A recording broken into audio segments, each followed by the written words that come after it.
আবার কোটি জন্ম করে যদি নাম সংকীর্তন তথাপি না পাবে ব্রজের ব্রজেন্দ্রনন্দ। দুইটাই ঠিক, কোনো বেঠিক কথা নাই। হ্যালো, একটু মনিটর লাগবে, দুইটাই ঠিক। একবার নেওয়ার মতো নিতে হবে।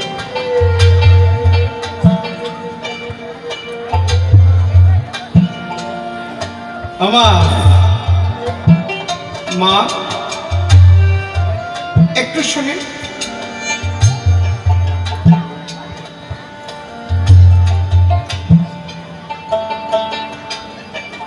এখানে কাছাকাছি নদী আছে? আছে, নৌকায় ওঠেন আপনারা মাঝে মাঝে? তাহলে আমি উদাহরণটা কি করে বুঝাবো? একজনের একখানা তলি ফুটো নৌকা, তলিতে সেদ্ধ,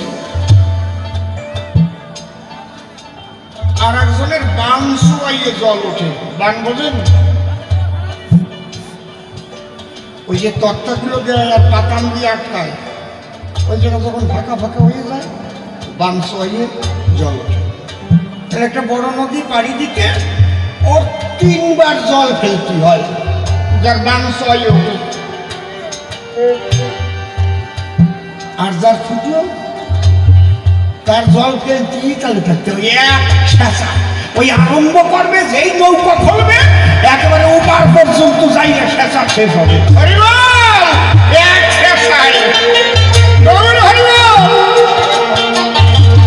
বোঝো তো বোঝো, না বোঝো মুখ বোঝো। যেদিন থেকে আরম্ভ করবা ওই দিন থেকে আর নাম ছড়বে না তোমার। নাম কিন্তু মনের মধ্যে জড়াই গেল। ওই একবার যদি থামিয়ে নাও তাহলে 3 বার জল ফেলাই যাবে। আর যে গাড়টা কলা ফুটো একবার, একেবারে শেষতে যাবে। শেষা বন্ধ করলি তো ওপারে পৌঁছাতে পারবো না। অবশ্যই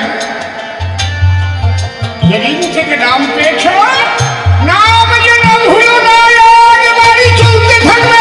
হরি হরি বল।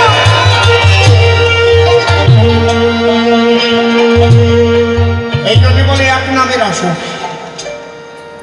কত প্রহর? 16 প্রহর, 24 প্রহর নাম চলতেছে এক নামে। হরে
Hare